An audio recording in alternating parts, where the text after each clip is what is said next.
Pernah nggak sih kalian ngerasa ada yang ngikutin, tapi nggak kelihatan? Malam ini, gue bakal bawa kalian ke cerita nyata yang bikin bulu kuduk merinding. Penampakan kuntilanak hitam. Sosok yang katanya muncul di hutan, bahkan bisa muncul di kota. Dan orang-orang yang pernah lihat gak bakal pernah lupa tatapannya. Jadi siap-siap, matiin lampu, pasang headset, dan rasain ketegangan yang nyata. Karena malam ini kita bakal ngintip dunia yang gak kasat mata. Malam itu begitu pekat, angin malam menerobos sela-sela pepohonan hutan Lampung yang dikenal angker oleh penduduk sekitar. Andi, Dedi, Budi, dan 3 temannya mendirikan tenda dekat pohon beringin tua yang konon katanya menjadi sarang makhluk gaib. Gila, malam ini dinginnya luar biasa, ucap Andi sambil menarik jaketnya lebih rapat. Suara ranting patah terdengar di kejauhan, membuat Budi spontan menoleh. Tenang, itu cuma suara pohon patah kan? Katanya sambil mencoba tersenyum, tapi senyum itu tak sampai ke matanya. Tiba-tiba, sebuah tawa tipis terdengar di antara dedaunan. Tawa itu begitu meresap, nyaris membuat bulu kuduk mereka berdiri. "Dengar itu?" bisik Dedi dengan wajah pucat. Andi menoleh ke arahnya. "Mungkin cuma suara angin yang memantul, biasa saja," jawabnya, meski hatinya mulai berdebar kencang. Namun, saat suara itu terdengar semakin dekat, mereka sadar bahwa ini bukan tawa manusia biasa. Budi menunduk, suaranya gemetar. Ini bukan main-main teman-teman. Itu suara wanita. Mereka terdiam sejenak, memperhatikan bayangan pohon yang menari-nari di terpa cahaya senter. "Ayo kita lihat, tapi hati-hati," ujar Andi sambil menggenggam senter. Mereka melangkah perlahan. Setiap langkah menghasilkan suara kering yang nyaring di hutan sunyi itu. Saat mereka mendekat ke arah sumber suara, suhu tiba-tiba menurun drastis. Napas mereka membentuk uap di udara dan dedaunan bergoyang tanpa ada angin yang jelas. "Ada yang tidak beres, aku merasakan sesuatu mengikuti kita," kata Dedi. Tiba-tiba dari balik pohon muncul sosok tinggi berwarna hitam pekat. Rambutnya panjang menutupi wajahnya dan tubuhnya melayang beberapa sentimeter dari tanah. Andi terhenti, suaranya tercekat. Apa itu?" Sosok itu menatap langsung ke arah mereka, seolah menembus jiwa mereka. Budi gemetar, lari sekarang. Namun kaki mereka seakan lumpuh, tak bisa bergerak. Sosok itu menggerakkan kepala perlahan, rambutnya bergoyang, dan suara tawa tipis terdengar lagi, membuat telinga mereka seperti berdesing. Andi mencoba menenangkan diri. "Tenang, kita harus tetap di sini, jangan panik. Mungkin ini cuma ilusi." Tapi tidak ada satupun dari mereka yang merasa yakin dengan kata-katanya sendiri. Suara langkah kaki terdengar mendekat dari arah berbeda, meski tidak ada siapapun di sana. Budi menjerit, "Kau lihat itu? Dia bergerak ke sana." Sosok hitam itu perlahan menghilang, tapi bayangannya terasa tetap menempel di mata mereka. Mereka akhirnya berlari kembali ke tenda, hati berdebar tak karuan. "Kita tidak boleh kembali ke hutan ini malam ini," kata Andi, napas tersengal. Dedi menunduk. "Aku merasa dia menunggu kita." Budi menggigil. "Aku ingin pulang, sekarang juga." Angin malam membawa aroma tanah basah dan daun yang terbakar ringan, seperti peringatan yang samar dari alam gaib. Mereka duduk bersama, tubuh gemetar, saling menatap satu sama lain, sadar bahwa malam ini mereka tidak akan pernah melupakan sosok kuntilanak hitam pertama yang mereka temui. Malam berikutnya, mereka memutuskan untuk kembali ke hutan, meski ketakutan masih menghantui pikiran masing-masing. Tujuan awalnya sederhana, mengambil beberapa barang yang tertinggal di dekat tenda semalam. Namun, begitu kaki mereka menjejak tanah hutan yang lembab, hawa dingin langsung menusuk hingga ke tulang. Kenapa udara malam ini terasa lebih berat dari biasanya? Bisik Dedi, suaranya nyaris tak terdengar. Andi menyalakan senter, cahayanya menembus kabut tipis yang menyelimuti hutan. Hati-hati, jangan sampai terpancing rasa penasaran terlalu dalam, ucapnya. Setelah berjalan beberapa puluh meter, mereka mendengar suara langkah yang berat dan teratur. Padahal mereka yakin sedang sendiri. Budi menahan napas. Aku mendengar sesuatu mengikuti kita. Mereka berhenti, saling menatap, dan dalam keheningan yang menegangkan itu, bayangan hitam muncul di antara pepohonan. Sosok itu tinggi, tubuhnya pekat seperti malam tanpa bulan. Rambut panjangnya menutupi wajah, dan matanya tampak menyala merah samar. Itu dia, kuntilanak hitam, bisik Dedi, suara gemetar. Sosok itu bergerak perlahan, melayang beberapa sentimeter dari tanah. Dan setiap kali ia bergerak, daun-daun di sekitarnya seolah menari dalam ritme yang menyeramkan. Andi mencoba menenangkan kelompoknya. Tenang, jangan buat gerakan tiba-tiba. Mungkin dia akan pergi jika kita diam. Namun, saat mereka mencoba melangkah mundur perlahan, sosok itu berbalik dan menatap langsung ke arah mereka. Bayangan itu seakan menyerap cahaya senter, dan suhu di sekitar menurun drastis. Budi menjerit, "Lari! Lari!" Tapi kaki mereka terasa berat, seakan tertahan oleh energi gaib yang tak terlihat. Tiba-tiba, sosok itu menekuk tubuhnya ke arah mereka, dan suara tawa tipis terdengar lagi, menembus telinga mereka seperti desahan angin yang menakutkan. Dedi gemetar. Dia bisa bicara. Sosok itu hanya mengangkat kepala, rambutnya tergerai, dan bibirnya bergerak tanpa suara jelas. Angin malam bertiup kencang, membawa aroma tanah basah dan daun yang terbakar, menambah ketegangan yang tak tertahankan. Andi meraih tangan temannya. Kita harus tetap bersama. Jangan terpisah. Mereka memutuskan untuk berlari secepat mungkin, meninggalkan tenda, senter, dan peralatan. Namun, setiap langkah terasa lambat, seakan hutan itu sendiri menahan mereka. Sosok hitam itu bergerak mengikuti mereka, tapi selalu muncul di arah yang berbeda, seperti permainan menakutkan yang sengaja dibuat untuk membuat mereka panik. Budi menjerit lagi. Mengapa dia terus mengejar kita?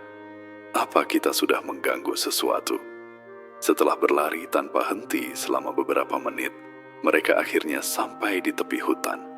Nafas mereka tersengal, tubuh gemetar, dan keringat dingin membasahi seluruh badan. Kita tidak boleh kembali ke hutan itu lagi, kata Andi, menunduk. Dedi menatap ke belakang, wajah pucat. Aku merasa dia belum pergi. Rasanya dia masih mengawasi kita. Budi menggigil. Malam ini, aku yakin kita disumpel oleh roh itu. Mereka pun saling menenangkan diri, tapi ketakutan itu masih menggantung di udara, membuat malam itu menjadi malam yang tak akan pernah mereka lupakan. Beberapa hari setelah kejadian di hutan, Andi, Dedi, dan Budi masih dihantui ketakutan yang sulit dijelaskan. Malam itu, mereka berkumpul di rumah Budi, mencoba menenangkan diri dengan secangkir kopi hangat, meski udara malam tetap terasa menusuk tulang. Aku nggak bisa tidur, rasanya bayangan itu masih ada di kamar, keluh Andi sambil menatap langit-langit rumah. Dedi mengangguk, wajahnya pucat. Aku juga, bahkan aku melihat bayangan hitam di jendela tadi malam.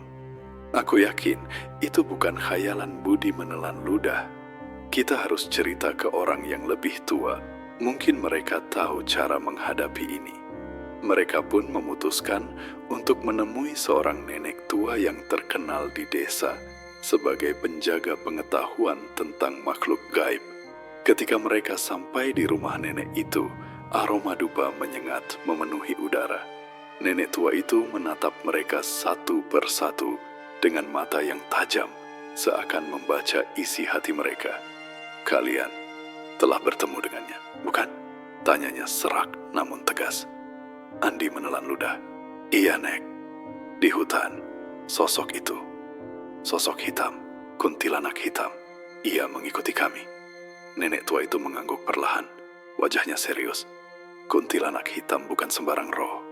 Ia adalah wanita yang meninggal dengan tragis dan kemarahannya menempel pada tempat-tempat yang ia anggap miliknya. "Kalian telah mengganggu tempatnya." Dedi menunduk, suaranya gemetar. Apakah kita akan selamat, Nek?" Nenek itu menghela napas panjang. "Bukan soal selamat atau tidak.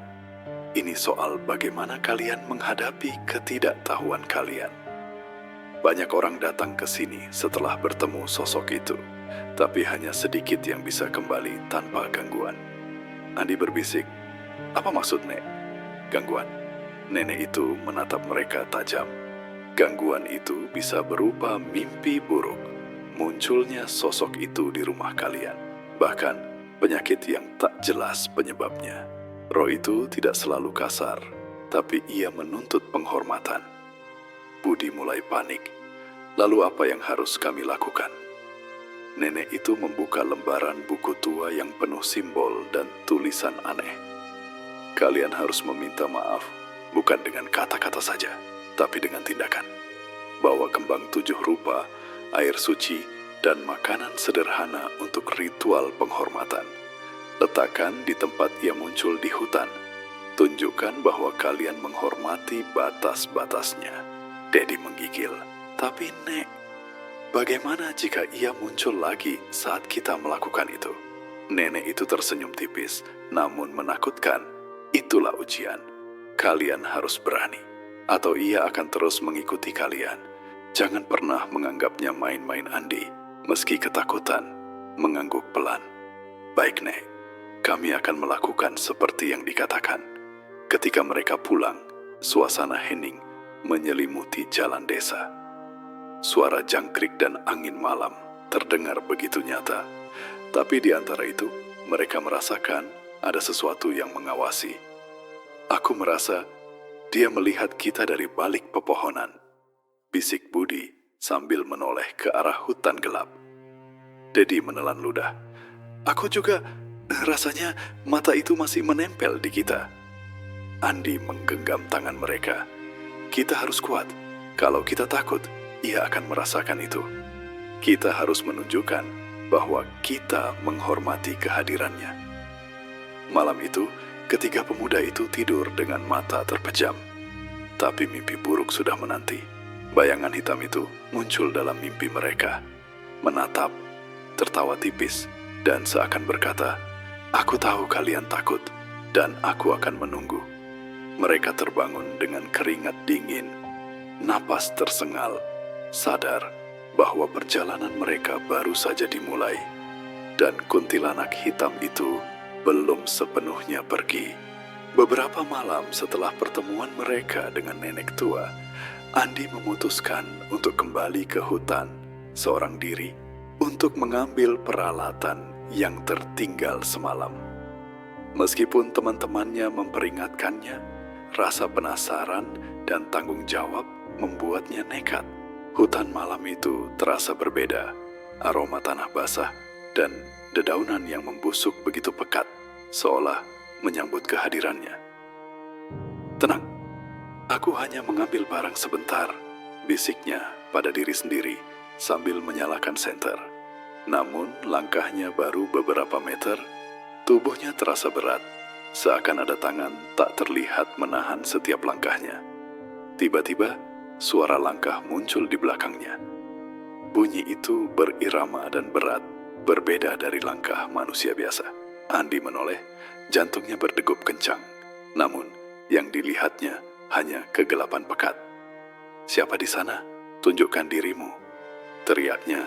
Suaranya bergetar, angin malam berhembus kencang, membawa suara tawa tipis yang membuat bulu kuduknya berdiri. Dari balik pohon, muncul sosok hitam itu melayang beberapa sentimeter dari tanah. Rambut panjang menutupi wajahnya dan matanya tampak menyala samar. "Aku Aku, ini bukan nyata, gumam Andi. Tapi hatinya tahu, sosok itu nyata dan menatapnya dengan intens. Sosok itu bergerak perlahan, seolah menari di antara pohon. Bayangan hitamnya mengikuti cahaya senter Andi. "Apa yang kau inginkan dariku?"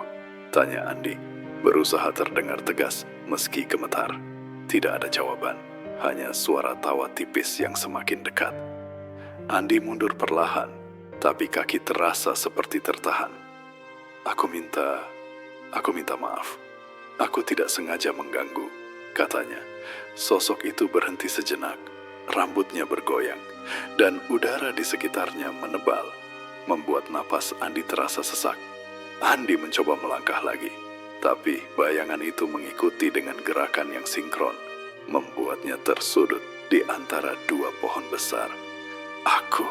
Aku tidak ingin masalah," teriaknya.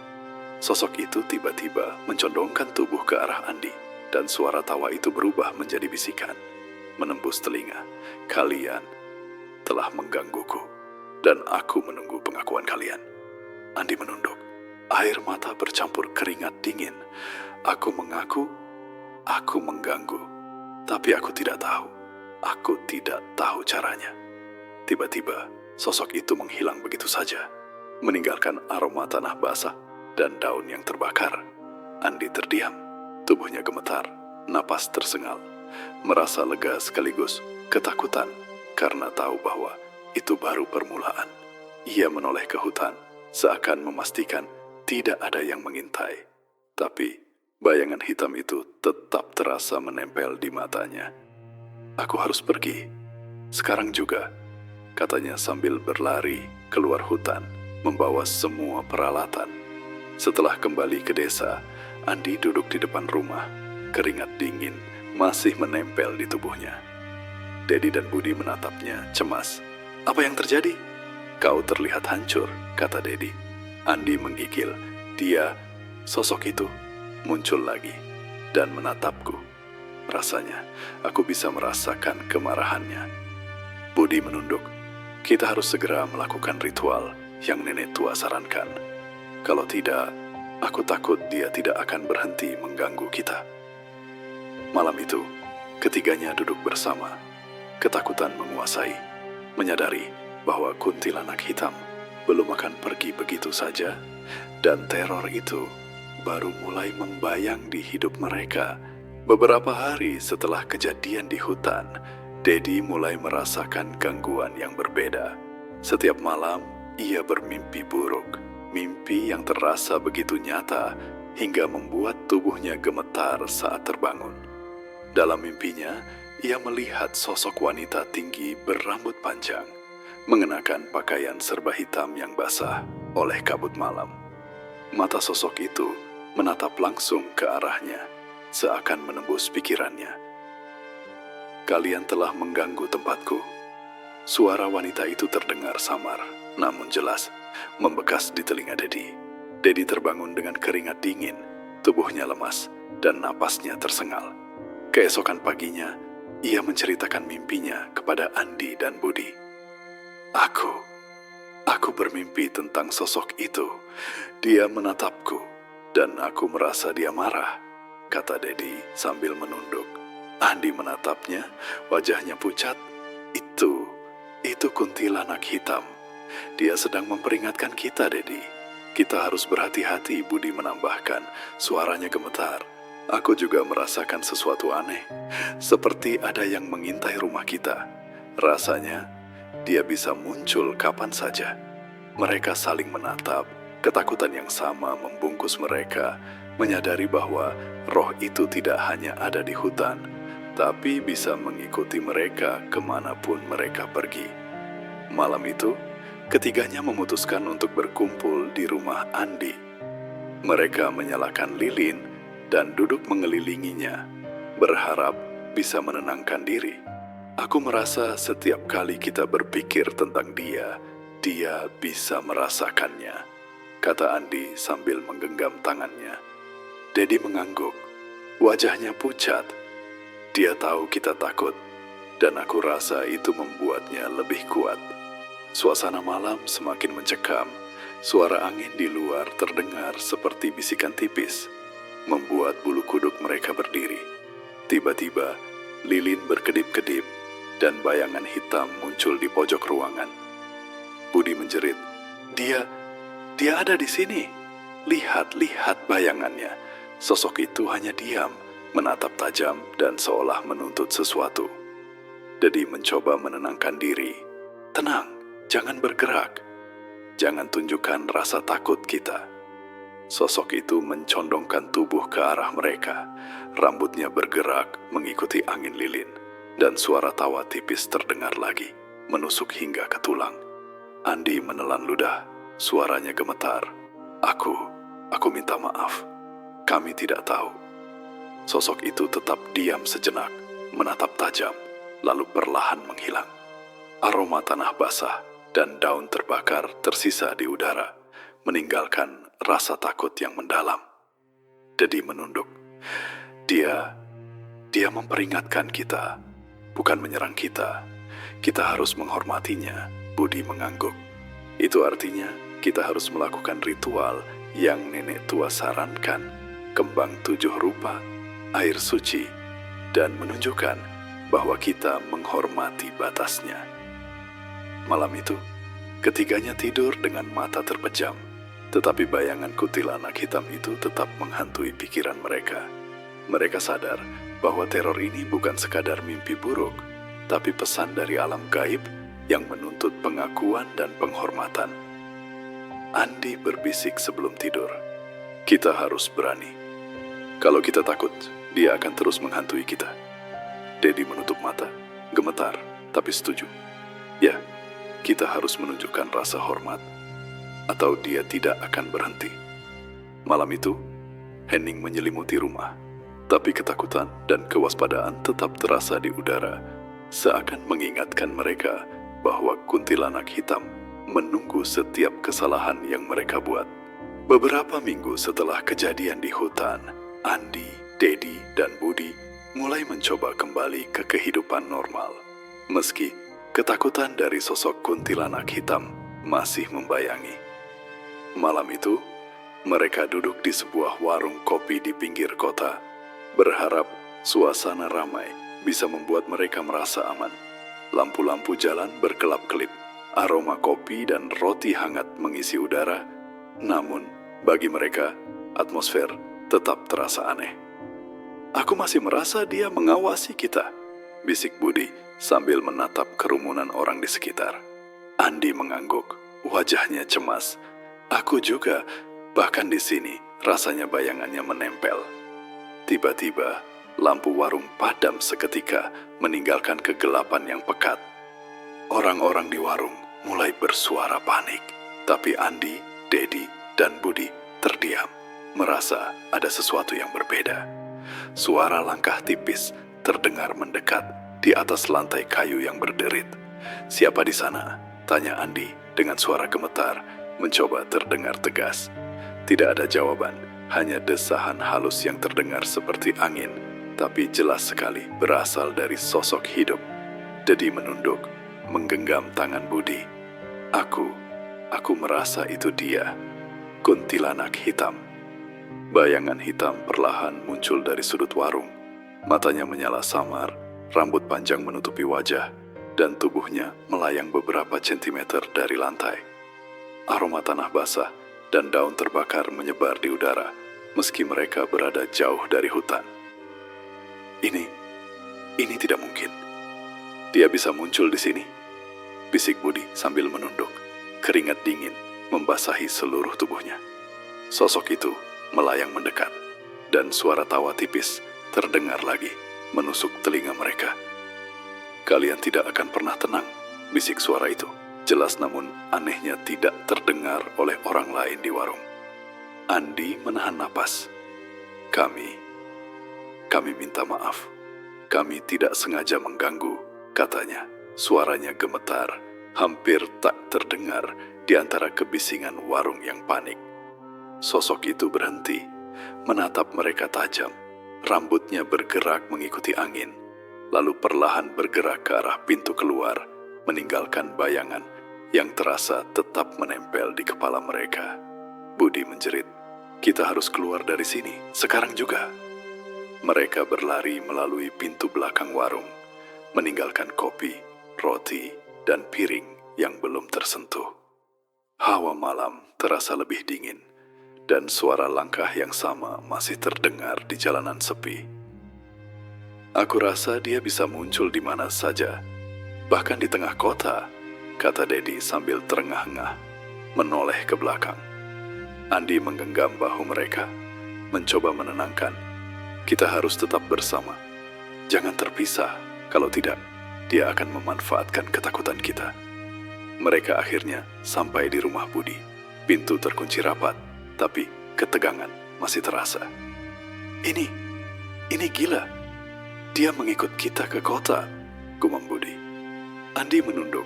Keringat dingin masih menetes. "Ini peringatan. Kita harus melakukan ritual yang nenek tua sarankan, atau dia tidak akan berhenti." Malam itu, ketiganya duduk bersama. Tubuh gemetar, saling menatap, sadar bahwa kuntilanak hitam tidak lagi terbatas di hutan. Ia bisa muncul di mana saja, menunggu setiap kesalahan dan ketakutan mereka. Setelah kejadian mengerikan di warung kopi, Andi, Dedi, dan Budi sadar bahwa mereka tidak bisa menghadapi kuntilanak hitam sendirian.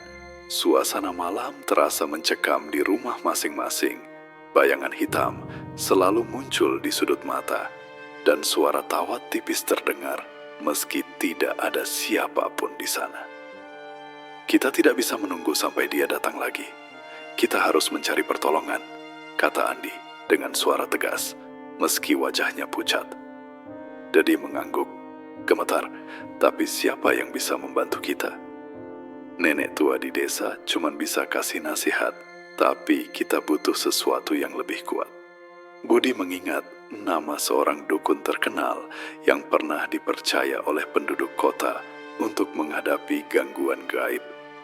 "Aku tahu seorang dukun. Dia sudah terkenal karena berhasil menghadapi banyak makhluk halus. Kita harus mencobanya," ujarnya. Mereka pun berkendara menuju rumah sang dukun. Hati penuh ketegangan, setiap pohon yang mereka lewati tampak seperti sosok yang mengintai. "Aku merasa bayangan itu mengikut kita. Rasanya dia tahu kemana kita pergi," bisik Dedi. Suara nyaris tak terdengar di antara gemuruh mesin motor. Sesampainya di rumah dukun, aroma dupa dan kemenyan sudah memenuhi udara, menciptakan atmosfer yang berat dan penuh misteri. Dukun itu menatap mereka satu persatu, seakan menilai ketulusan mereka. "Kalian datang karena teror yang mengikuti kalian, bukan?" tanyanya dengan suara serak namun lantang. Andi mengangguk. "Iya, kuntilanak hitam itu.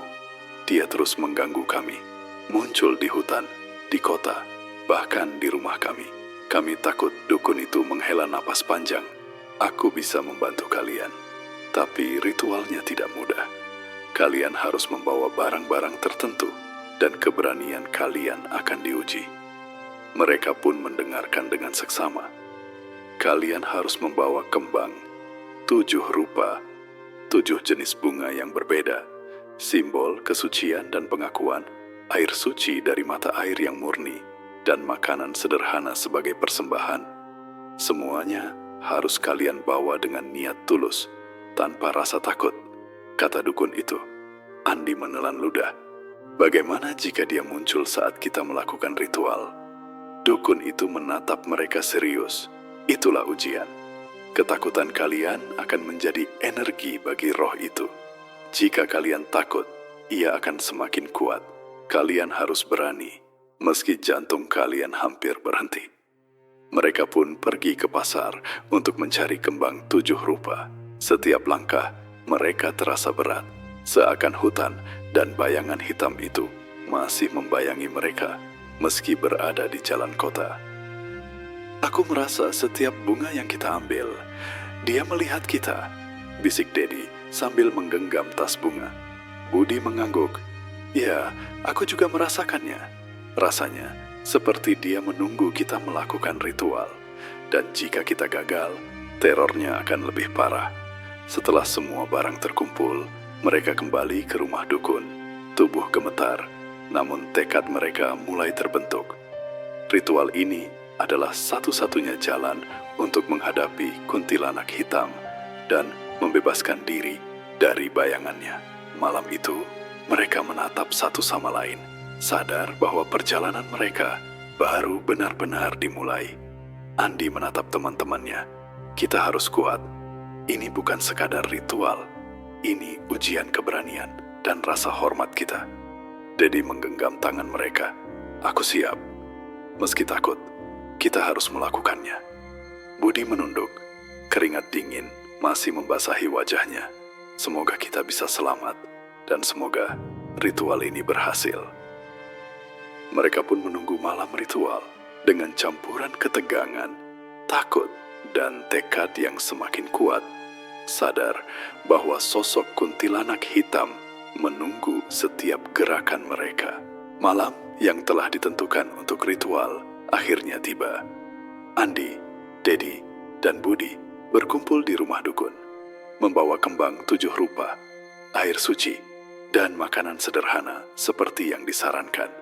Udara malam terasa pekat, bau kemenyan dan dupa memenuhi ruangan, menciptakan atmosfer yang begitu menekan hingga napas mereka terasa sesak.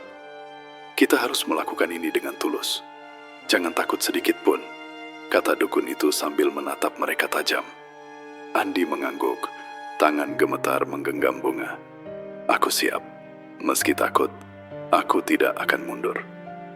Ritual dimulai dengan dukun membaca mantra-mantra kuno. Suara lantangnya bergema di ruangan, seolah menembus setiap sudut rumah. Lilin-lilin bergetar, bayangan menari-nari di dinding, dan angin malam bertiup kencang dari jendela yang tertutup rapat. Sosok hitam itu muncul di tengah ruangan, matanya merah samar, menatap tajam ke arah mereka. Kalian tidak bisa mengusirku, bisik suara tipisnya, terdengar jelas di telinga mereka, meski tidak ada orang lain yang mendengar. Dedi gemetar, menunduk. Aku takut, tapi kita harus melakukannya. Dukun melanjutkan mantranya, dan Andi mulai menempatkan kembang 7 rupa di sekeliling ruangan sesuai instruksi. Dengan kekuatan ini, kami menghormati keberadaanmu. Kami tidak bermaksud mengganggu, ucap Andi sambil menunduk. Sosok hitam itu mencondongkan tubuhnya mendekat. Rambut panjangnya bergerak mengikuti angin lilin, dan udara di sekitar mereka menjadi semakin dingin, membuat napas mereka terlihat jelas. Budi menggigil. Dia lebih nyata daripada sebelumnya. Aku bisa merasakan tatapannya di tubuhku. Dedi mencoba menenangkan diri, tetap fokus. Kita harus menunjukkan ketulusan dan rasa hormat. Sosok itu melayang di udara, bergerak mengitari mereka dengan gerakan perlahan, seperti menilai setiap langkah mereka. Tiba-tiba, suara tawa tipis terdengar lagi, menusuk hingga ke tulang, dan bayangan hitam itu semakin pekat, membuat lilin-lilin berkedip parah. Andi menelan ludah. Aku tidak takut. Aku harus tetap fokus. Aku menghormati keberadaanmu, teriaknya. Seiring mantra dukun mencapai puncak, sosok itu mengeluarkan desahan panjang yang menyeramkan, seperti angin malam yang bercampur bisikan. Angin bertiup kencang di dalam rumah. Pintu dan jendela bergetar, tapi mereka tetap teguh berdiri. Perlahan, bayangan hitam itu mulai memudar, cahaya lilin semakin menembus kegelapan, dan aroma tanah basah serta daun terbakar perlahan menghilang. Sosok itu menatap terakhir kali, seakan memberi peringatan, lalu akhirnya menghilang. Mereka terdiam sejenak, tubuh gemetar, napas tersengal, tapi perasaan lega mulai muncul. Dedi menunduk. Kita berhasil. Dia pergi. Budi mengangguk, wajah pucat. Semoga ini benar-benar selesai, dan dia tidak kembali lagi. Andi menatap mereka, mata masih basah, karena ketegangan. Ritual ini bukan sekadar mengusir. Ini tentang keberanian, ketulusan, dan rasa hormat kita terhadap dunia gaib. Kalau kita tidak tulus, dia tidak akan pergi. Malam itu, ketiganya duduk bersama, perlahan menenangkan diri, menyadari bahwa kuntilanak hitam akhirnya lenyap dari pandangan mereka. Namun, pengalaman itu meninggalkan bekas mendalam, pelajaran tentang kekuatan dunia gaib, dan rasa takut yang tetap membekas di hati mereka. Mereka tahu, selama mereka tetap menghormati batas-batas gaib, mereka bisa hidup dengan relatif tenang. Tapi, bayangan sosok hitam itu akan selalu menjadi pengingat akan malam-malam yang penuh teror dan ketegangan yang hampir melumpuhkan. Beberapa minggu setelah ritual pengusiran, Andi, Dedi, dan Budi mencoba kembali ke kehidupan normal. Mereka berusaha melanjutkan aktivitas sehari-hari meski bayangan sosok kuntilanak hitam masih menghantui pikiran mereka. Suasana malam tetap membuat mereka waspada. Setiap suara langkah kaki, angin yang menghempas daun, atau bayangan yang bergerak di sudut mata membuat jantung mereka berdebar. Aku masih merasa dia mengawasi kita, bahkan setelah ritual selesai, bisik Dedi saat mereka duduk di depan rumah Andi. Andi mengangguk pelan, wajahnya pucat. Aku juga. Rasanya, setiap langkah kita di malam hari, dia bisa menilai kita. Tapi setidaknya, ia tidak muncul seperti dulu. Budi menambahkan, suaranya gemetar. Aku masih sering terbangun tengah malam, merasa ada bayangan di kamar. Rasanya, dia selalu menunggu, tapi tidak menyerang. Mereka saling menatap, sadar bahwa pengalaman mereka dengan kuntilanak hitam meninggalkan bekas yang mendalam, bukan hanya di pikiran, tapi juga di tubuh mereka. Kita harus tetap waspada, tapi jangan terlalu takut, kata Andi sambil menarik napas panjang. Dedi mengangguk, tangan gemetar menahan kedinginan malam. Ya, kita harus hidup normal, tapi tetap menghormati batas-batasnya. Itu pelajaran terbesar dari semua ini. Hari-hari berikutnya, mereka mencoba menjalani rutinitas biasa, bekerja, belajar, dan bertemu teman-teman lain. Namun, ketegangan tetap terasa. Saat mereka tertawa atau bercanda, terkadang Andi menoleh ke arah bayangan di dinding dan merasakan sesuatu yang aneh. Apa kalian merasa seolah ada mata yang selalu mengikuti? Tanyanya suatu malam saat mereka duduk di teras. Budi menunduk. Ya, aku juga merasakannya. Aku tahu dia tidak muncul secara nyata, tapi kehadirannya terasa. Seperti udara yang berat, tapi tidak terlihat. Dedi menarik napas panjang. Mungkin itu cara dia mengingatkan kita bahwa dunia gaib selalu ada dan kita harus tetap menghormati batas-batasnya. Mereka semua terdiam sejenak, menyadari betapa kecilnya manusia di hadapan kekuatan yang tidak terlihat. Namun, perlahan mereka mulai belajar hidup dengan bayangan itu, mencoba menyeimbangkan antara ketakutan dan keberanian. Aku mulai bisa tidur lebih nyenyak sekarang, meski terkadang mimpi buruk datang, ujar Andi. Suaranya masih gemetar. Meskipun demikian, mereka selalu menjaga ritual kecil, menaruh bunga segar di rumah, menyalakan dupa di malam tertentu, dan selalu menghormati tempat-tempat yang dianggap keramat. Kita harus menghormati alam dan makhluk gaib. Itu kuncinya, kata Dedi. Budi mengangguk pelan. Benar, kalau kita tetap menghormati, setidaknya ia tidak akan kembali dengan ganas. Malam-malam itu tetap diselimuti ketegangan, tapi mereka mulai terbiasa hidup dengan rasa waspada. Sosok kuntilanak hitam mungkin tidak lagi muncul secara nyata, tapi bayangannya tetap membekas di kepala mereka sebagai pengingat akan malam-malam penuh teror, keberanian yang diuji, dan pentingnya rasa hormat terhadap dunia gaib. Andi menatap teman-temannya. Kita selamat, tapi pelajaran ini akan selalu bersama kita. Jangan pernah meremehkan kekuatan yang tidak terlihat. Dedi dan Budi mengangguk, menyadari bahwa pengalaman itu telah mengubah mereka selamanya. Meski hidup terus berjalan, rasa takut dan hormat tetap menjadi bagian dari kehidupan mereka.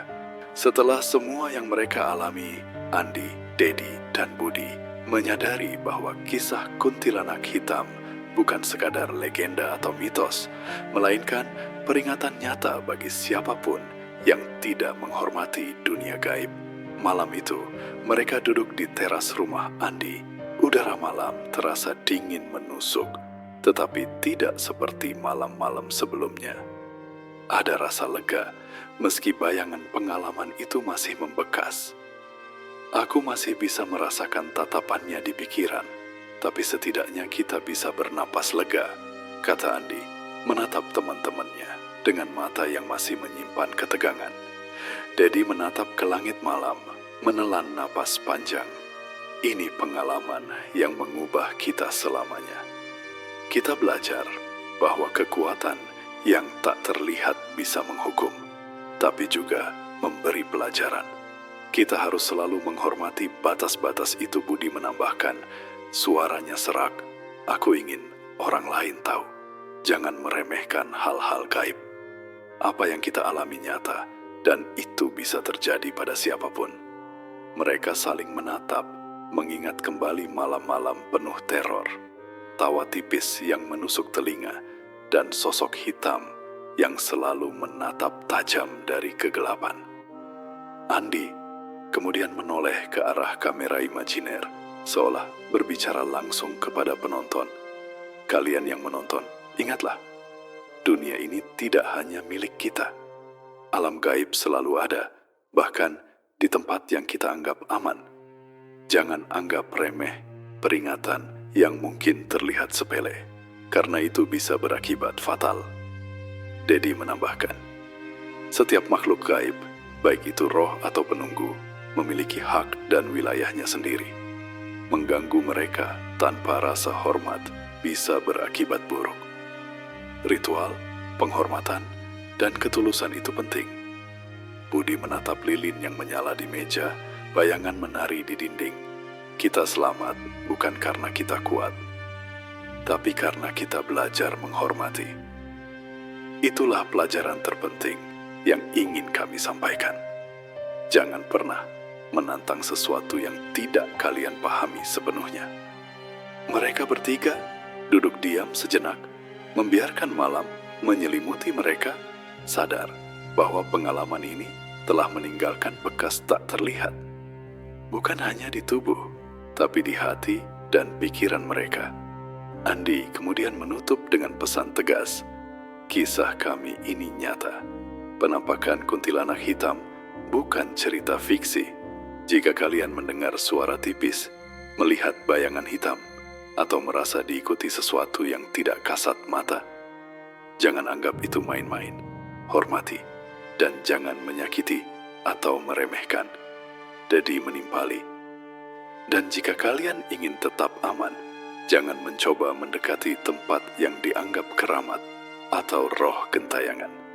Tidak semua keberanian membawa keselamatan. Beberapa keberanian bisa berakhir tragis. Budi menghela napas panjang. Kami berbagi kisah ini bukan untuk menakut-nakuti, tapi sebagai pelajaran. Dunia gaib itu nyata, dan ia menuntut rasa hormat. Jangan pernah meremehkan hal-hal yang tidak terlihat dengan mata, karena ada kekuatan yang menunggu setiap kesalahan kita.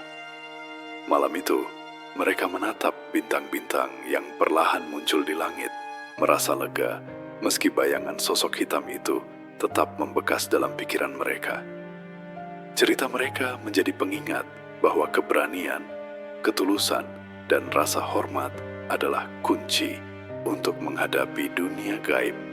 Penonton yang menyaksikan kisah ini diharapkan memahami bahwa dunia ini lebih luas daripada yang terlihat, dan pengalaman Andi, Dedi, dan Budi adalah pelajaran nyata tentang bagaimana manusia harus hidup berdampingan dengan yang tak terlihat, selalu waspada, tapi tetap menghormati.